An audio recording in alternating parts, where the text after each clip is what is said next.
certainly this this strength to be able to channel all this artistic like imagination, creativity, be brave to like explore different new sounds and styles and all of that, and develop as a musician and write and write and write and open these personal gates to like let it all flow out of you to write music that will connect with people on a real and emotional level. Guys, it's so lovely to talk to you. Wonderful meeting you as well. Yes, as well. Yeah. So who is Phil and who's Austin? He's Phil, I'm Austin. And Austin, okay. I don't know why I thought that might be the case. You look like Phil and you look like Austin. The kind of country shirt is giving it a little bit away. Our parents did an apt job of naming us. Oh. Are you family? Not really, but like over the time you grow to be family. Yeah. But you have such an interesting sound. I love it. And you are absolutely. And you are the 7 Purple Tigers. Now, this is a brilliant name for a band. And tell me about this band. So I guess we can start with us studying completely different things and needing some sort of change in our lives. He was doing international relations. I was studying law. And we both felt that something needs to change. It's not quite the direction we want our life to look like. And we ended up in Krakow in Poland for like here in Europe, it's an Erasmus year. For him, it was like an abroad exchange thingy. Yeah. And although they made me Erasmus by default, so I would have friends. Yeah. So. And I ended up there planning to start a band, a project, making own music. And through similar people, we ended up being in this student band that just covered. And it was something where you could just play, like have fun, have live concerts. And it was this day where we had a rehearsal, and there was this new kid in the room, just a bit shy in the corner. And everything took a bit longer to set up, and I was just starting to play a Zeppelin song, as you do as a guitarist, right? A bit typical. Yeah. And like the drummer started coming in, like the bassist is joining and everything, and Austin comes out of the corner and starts singing with like a roar. The walls were trembling and everything. So after the rehearsal, like we connected and was like, yeah, let's do some music. And we just wanted to like write a couple own songs to see how that would feel to have own music. And we just had a modest goal of like 4 to 6, and we ended up with quite a lot after the year.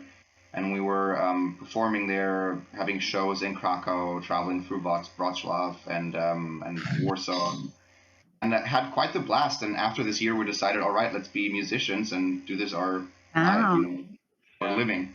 So I had to go home after that for like a year to finish my uni because I was almost done. But we kept writing together just kind of through distance, so we were kind of, we were kind of the proto quarantine connection kind of thing, years before that was a thing. But like we did, still write together, exchange material, and work on it. I had like a little studio set up in my room in Grand Rapids, Michigan. And as soon as I was done, I worked for a couple of months to save a little money, and then I hopped over here. And I've been living here now for the past over 4 years. Here is the south of Germany. In the south of Germany, yeah. Sorry, we didn't clarify. So we are currently based in the area around Freiburg and Breisgau, in the southwest. And so I hopped over in August of 2017. I've been living here ever since. And around November of 2017, after we put some ads out, we kind of got the rest of the guys who are in the band as well. But but originally, are you from America? I am. Yeah, so I'm from Michigan, from Ann Arbor, which is a small university town about an hour outside of Detroit. And Phil, where are you from?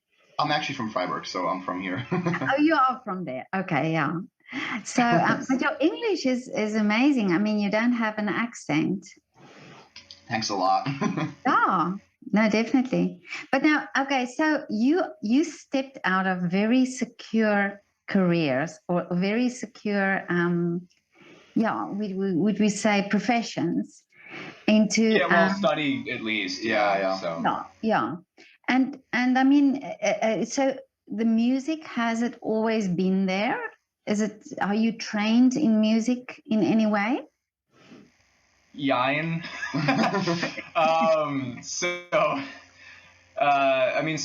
When I was in school, I was definitely fortunate enough that my school district had a really good band and orchestra program. And so from the 5th grade up through when I graduated high school, I was part of the orchestra program. I played violin and viola. So, I mean, yes, I got a lot of classical training. Was I the kid that, took the Mozart home every night and practiced it 30 times and no. I was the kid that wanted to learn what I wanted to learn and, play it as loudly and possibly wrongly as possible because I just loved it, but I really love that experience, and that definitely gave me a bit of a background. In the years since, I have totally forgotten how to read. But yeah, I definitely have a bit of a classical background, I guess, and in the background I was learning guitar kind of with lessons and then by myself after. And so in you? I have really zero training. I took some guitar lessons for a hot second there, but besides that, just learning by doing. I had this little blues club out of outside of the town where I used to live when I was in high school, and they brought in American blues bands and musicians twice a week. So I used to go there twice a week for years and just sit in the front row and just try to look at the guitarists, what they do with their fingers, all these little tricks, and just copy that, run back home and just try these things, and then played it in a lot of bands and gained experience there. And I guess this really helps.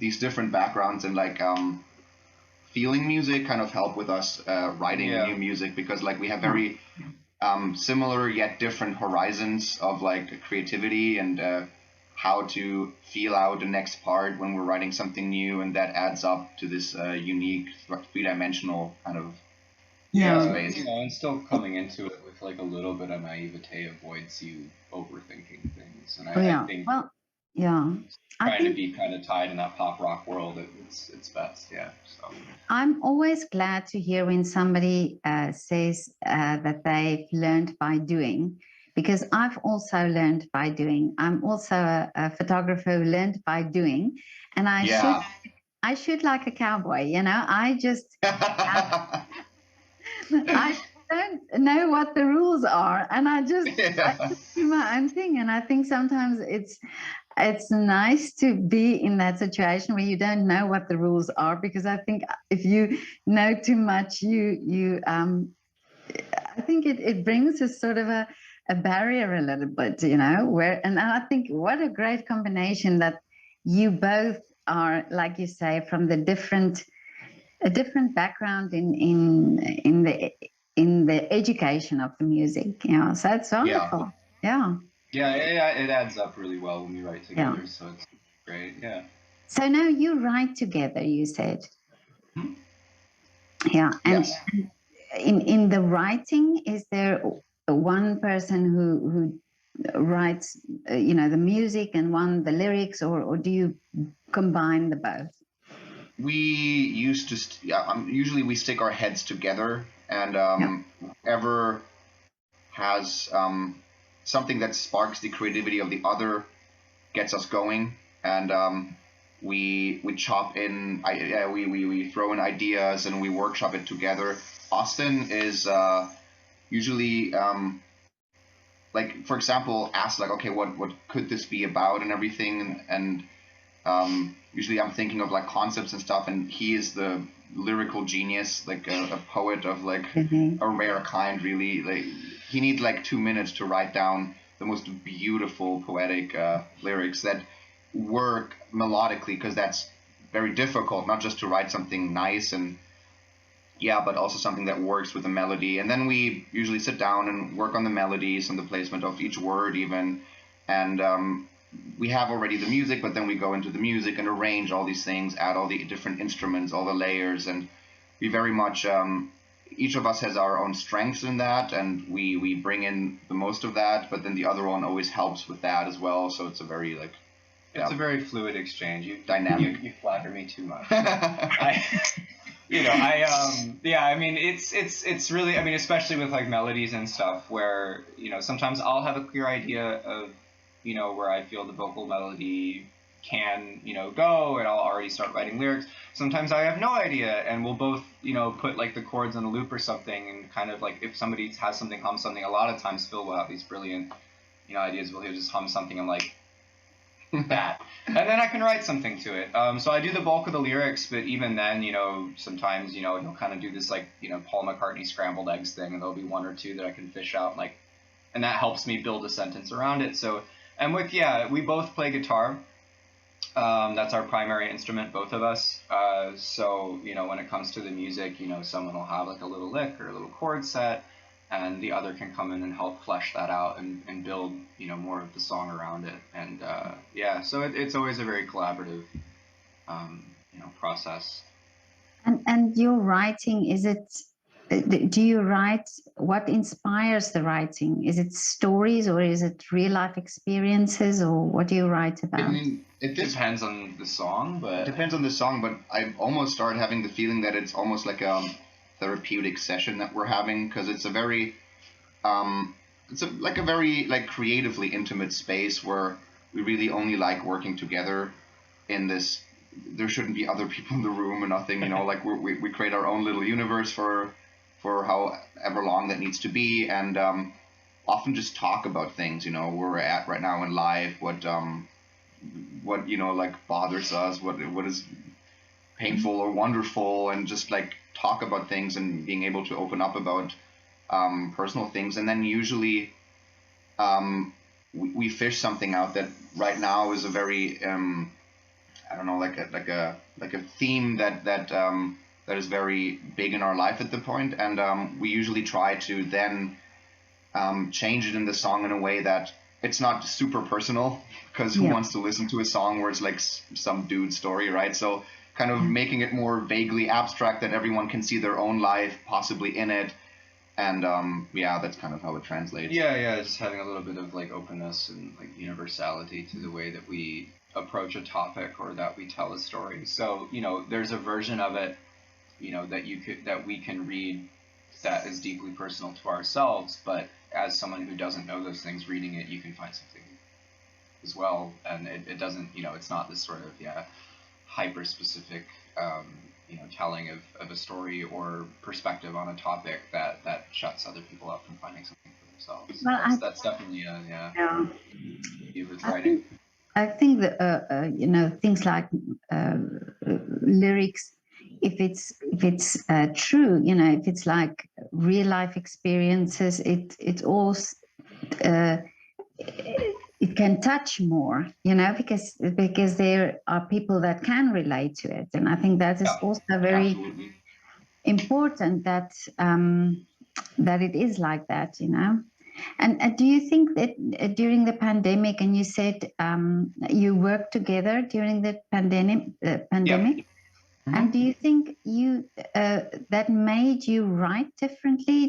Do you think it made you think a lot about your future, about the career that you are, because you made big changes really in your careers? Yeah, I think it made us write more because we had time. Mm-hmm. Yeah. But I think rarely did it kind of, affect the topics that we chose to write about, or the way in which we chose to write about them. Because we also didn't necessarily want to write about a current state of events like the pandemic, because we want the songs to be universal, that they make sense also in 30 years. But I mean, on a personal basis, it affected us a lot, of course. I don't think it was more existential fear than it usually is being a musician. So yes, we couldn't have a lot of gigs, and that affected the financial aspect of the whole thing a lot. On the other hand, it gave us a lot of time to lock ourselves in the studio and just be there for months and write and experiment. And all of that. But I think you could possibly hear it in the development, as you asked, mostly in that we had time to experiment more and find our style. Yeah, work even on more. work on our sound and push it forward. I mean, yeah, I think there's like one song that we'll be releasing this year that we wrote that just kind of deals with like how weird the passage of time has become, because our awareness of that has certainly been heightened, because of that. I think we all, I think we've all gotten used to just waking up being like, I don't know what day it is anymore, over these past 2 years. But I think that's the only place that, that's kind of influenced a certain line of thinking that has made its way into our music. But just, the time that we've had has definitely been, Well, a lot of artists say this, that they it was a difficult time because, like you say, there were no concerts or possibility for concerts, but that they used the time and also, developed in that sense. But do you think also that time gave musicians more freedom in the sense that you didn't have to do things a certain way and you could put your personal stamp on whatever you are doing?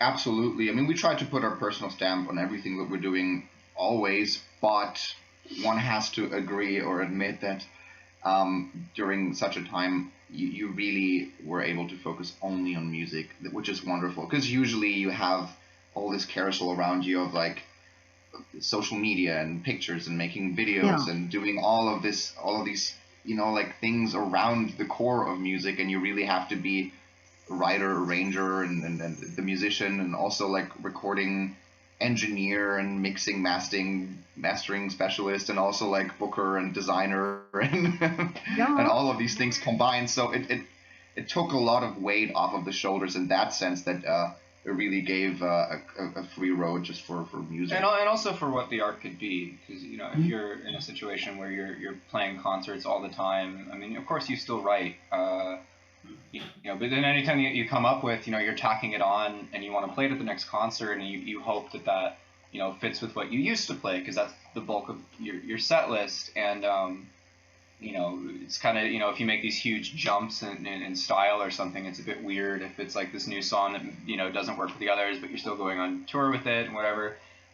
So having this time to just like make an entirely new body of work that, if you want it to be, can be completely, a new leaf, a new direction, without having to care about what that's being paired with, or whatever.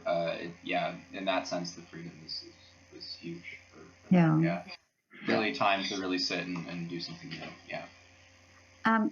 And Phil, you touched now something that I also realized in the time that I've spoken to artists, is that it's not just about the music, it's this whole promotional thing as well, and getting yourself out there and, making people know of you. And it is also a side of the job that you have to do, write the emails, and you cannot just be the creative. Was that for you as also from changing to a different career, was that also a path that you realized that you had to do, that That's a good question. I think there was definitely a lot of naivete in the beginning, being like a more like rose-colored glass version of like being a musician. We will be artists, and like in no time we'll be filling concert halls and everything, and then reality slaps you in the face. And especially because, for example, like studying law, in just my personal experience, but that to me was a very much streamlined educational experience, where I started feeling, okay, I'm going to be a problem solver, and I'm going to have certain tools in my hands, and it's like train tracks on which I can move, and this is going to be like that. And it was a completely different experience with being basically a freelancer as a musician, and realizing that there aren't any tracks, there's no guidelines, but you have to do everything, and whatever you fail at will reflect on your career and your ability to pay rent and have food on your table. So it's not shocking that it happens or that it is like that, because if you think about it, how else would it be, right? But it is quite a lot of work, and you have to balance it well with your, I don't want to call it immediately mental health, but certainly this the strength to be able to channel all this artistic imagination, creativity, be brave to explore different new sounds and styles and all of that, and develop as a musician, and write and open these personal gates to let it all flow out of you, to write music that will connect with people on a real and emotional level.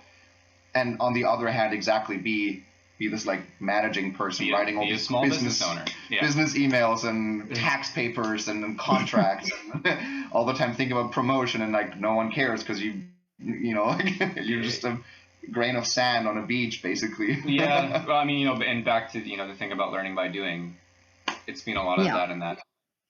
Because, obviously no one told us that all of this was going to be. I think partially we should have kind of expected that, but absolutely. But we were what? We were 20, we were in Krakow on Erasmus and had no responsibilities. So our thought was it's gonna be like the 60s. We're gonna get a label, and we're just gonna be on tour, smashing, destroying hotel rooms and playing shows. And don't have to care about anything. And cut to 6 years later, and we're small business owners who have had to learn a lot about not only how the industry works, but how to participate in it yourself and do all of these different roles. And how to motivate yourself to get, out of bed Which every is day. the hardest part. And have these huge to-do lists. There's no boss above you that, command you or anything. You got to do it yourself or you'll fail. So it's been a lot of learning, but we definitely know a lot more than we did years ago, and we're definitely a lot more comfortable with it and grooved in. We still want to be man-children and just escape to the studio and only of course 24/7, but reality looks different. Reality is a bit different than that. So and great question though. Yeah, but in this situation, it's also a very difficult to stay authentic, to stay true to who you originally wanted to be, because suddenly, it's all these social media, and you doubt a little bit, am I doing it right, or am I, will this sound be the one? So I can imagine that it's, well, I hear from many artists who saying this part is really the part that you never envisioned that you would have to do, but it's there. But maybe it's also a good thing that you don't know about it before, because otherwise you probably wouldn't have done this. Probably it's probably a good thing. And you just mentioned something that was an interesting thing. It's also hard to stay authentic and find your way and all this, also social media and all these things. But then again, I thought lately, if you find this center for yourself, being okay, we cannot think of a concept first and then adhere to it and too much, and kind of serve, cater towards what we see, because that's also a subjective perspective, right? And we kind of found for ourselves, okay, we'll do it our way. We're not the kind of content creators that on social media, for example, that wake up with the phone every day and stream out of every life situation that we have. And our music also has a certain type, but also we found out, okay, but we cater towards a different type of fans as well, different type of people that also enjoy that kind of content, that maybe, like this type of music, how we see it, how we feel it, that like the way that, we have the visuals set up and everything. So over the years, I feel there was a point in the middle where the panic started setting in, being wow, you got to do all these things now. And now I feel that there's a bit more relaxation in terms of okay, you got to do a lot of these things, but also if you do it your style and your way, how you like that, it's okay, because other people also like it that way. Not everyone wants every musician to be There's 7 billion people on this planet. I think we can take comfort in the fact that enough of them will appreciate the way that we do things enough for that to to work out in the end. And that gets us. Yeah. I'm 56 and I just do what I like to do. And I just think if somebody likes that too, then hey, come aboard. Yeah. Exactly. Yeah, absolutely. We couldn't agree more with that. Yeah, with that outlook. no, definitely. But guys, but you're in Germany, but you're singing English. Yeah. Do you also do German songs, or is it what wanted to ask is it difficult in Germany to be an English band?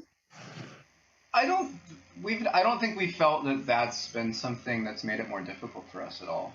I do though think that there's a bigger market, of course, for German music because I mean it's Germany. Yeah. People can understand the lyrics and all of that, so it would be weird if it wasn't. But it's hard to tell, really. It's hard to tell. Yeah. Mm-hmm. But that being said, we're definitely huge fans of a ton of German-speaking bands and would love to beat them and tour with them, and so yeah. There's coming out of Austria in particular that come to Austria, yeah. Come on, yeah, that would be great. Oh, you have to tell me when you come. Absolutely, we will. Yeah. Vienna is one of my favorite cities in the world as well. It's very special. Mm-hmm. Very special city. Yeah, you really have to come and perform here, do a concert here. Absolutely will. Yeah. Oh, we super want to. And I think one of Phil's favorite cities on the planet is Vienna. Yeah, so that would be great. Very, very high on the list of wish, bucket list places to really, really want to, play often and be there. Yes. So. No, but like also about the question of the German speaking. I mean, since Austin is the frontman singer and he's from America, like it naturally leads towards us singing in English because I mean you'd have to get out of your comfort zone quite a lot to sing in German. Yeah. And I am very happy just being a lead guitarist and background singing. So. Okay. And do you go back to America to perform there as well? Haven't in the last years, no. I go back to visit family, but yeah. But this year we might cook up something, so we'll see. Yeah. I mean, you've got one foot in there. Yeah. One American foot in the band. Yeah. But now your other band members, because the name is Seven Purple Tigers. So why this name specifically? It's so. We used to be called the PA system. Okay. Which Phil Austin music equipment. So creative. Yeah. Okay. Because it was so creative. We weren't the only ones who had thought of that. So shortly before we went in to record our debut album, we had to think of a different name. We found that somebody else had released something under the same name, so we're like, we had this golden opportunity to rebrand ourselves. Oddly enough, the two girls that had a band with the same name had a kind of similar background. Yeah, it was kind of funny. They were both their names were P and A. One of them was studying law, the other was studying something else. Can you imagine? Right? Yeah, it was kind of spooky. Honestly, watching because we found this one because at the beginning we were just listening to their music. They're this sort of like neo soul, neo R&B kind of slow jams from the 2000s, but like with a modern spin. At least when we saw them, I don't know if they've changed since then. We haven't checked in, but like we saw an interview and they were talking about their story, and we're like, this is weirdly familiar. So we were just trying to figure it out, and Phil wrote 200, 300 different band name ideas in his phone on the little notes app. Basically just picked the one we laughed the most at. We were going, because we were going through them, and what I noticed was, because I was drawn to, names like, the Metropolitans, or stuff that seemed more like an indie band name, kind of pretentious, I guess, but those are the ones I was drawn to. But what I was noticing is that there was an ungodly amount of them had tiger in them in one way or another. Like there's blue tigers, surfing tigers, and silver tiger. So by the time we got to because I was like, Phil, what do these tigers do? And by the time we got to seven purple tigers, it had just become so ridiculous that we just couldn't stop laughing. And Phil was like, no. think about it though. Think about it. Think about like the marketing, angle, and think about the way that this looks, and think about all of that. I was like, okay, I will. And then, we were having breakfast like a couple days after that. We're like, no, this is actually a really good idea. Yeah, I love the name. I really, when I saw it, I thought, this is brilliant. Yeah, no, I love it. Thanks. What is it about the tigers, Phil? I guess it was it's oddly difficult to find a band name, especially when you have to find one, right? If it comes up naturally, then it's there.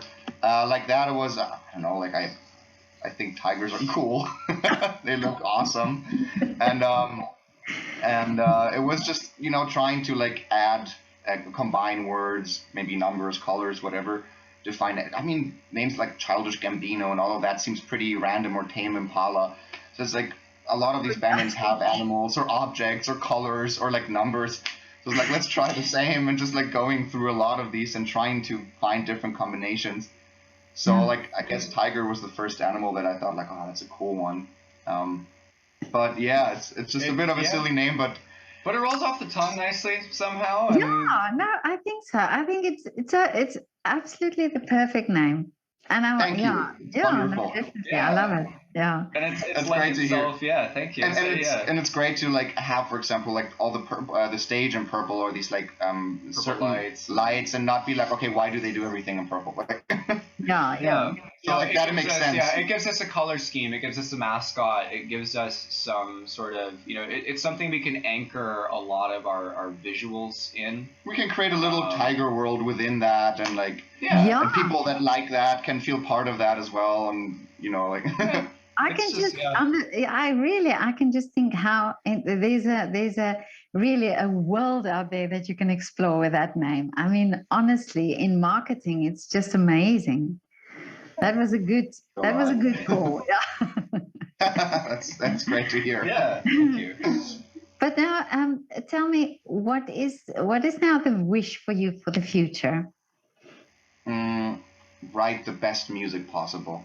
Just get better and better, and when you're writing so many songs, and every couple songs you write something you're so surprised at, like, wow, did we really do that? Because it's such a magical moment when it just happens. It's almost trance-like. Afterwards you almost can't remember where it's just channeling all these weird ideas out of nowhere. And just, I think for me it would be definitely like but that would be the wish, getting better, and writing the best music we can as humans, to like look back many years and then see the development and be, wow, did we really do this? It'd be wonderful that we can, just as we do with our favorite artists when we're in the car or somewhere and listen to these songs, we're like, wow, this is magical, this is genius. How did they do that? That's wonderful. And they've become part of your life. It'd be great to like have that with other people listening to other music as well, our music as well. Mm-hmm.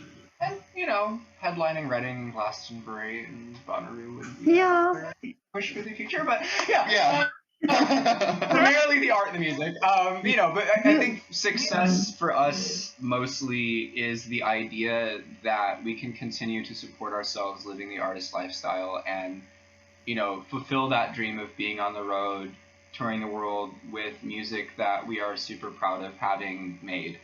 That's what success looks like to us, regardless of how big or small. The idea of overall is that we are, living that life, living that dream, and being able to perform and making this work. Because our favorite place in the whole universe to be is on stage. So yeah. Well, this is the opportunity now to name the stages where you would like to perform, because many people who made wishes on my channel, their wishes have come true. So now's your chance, boys. That's brilliant. Auspicious. Come on, tell me the stages you want to perform on. Madison Square Garden. Red Rocks, the Royal Albert Hall, for sure. We would love, just as like a homecoming thing, to play the Tower Arena in Krakow. That would be amazing. Wonderful. That would be super, super cool. Where was it that you saw Queens in Vienna? Oh yeah, Queens of the Stone Age there. There was this big concert hall in Vienna. Do you know the name? Many concert halls. Which one? Gorillaz played there. Yeah, it was a rather bigger one. I don't know, one of the really big ones? It's the concert house. Can it be? Possibly. It was more like a stadium with a roof. Oh, a stadium. Oh no, that I don't know. Yeah. Okay, let's pick that one too. But there, Okay. but there, in Vienna for sure. Okay. I mean, and of course, name a popular summertime festival. We would love to be able to participate in Glastonbury. Any or all of them. Yeah. Well, I just hope that by that time I can get an interview with you as well before you. Absolutely. Yeah. Oh, we would most certainly be more than happy.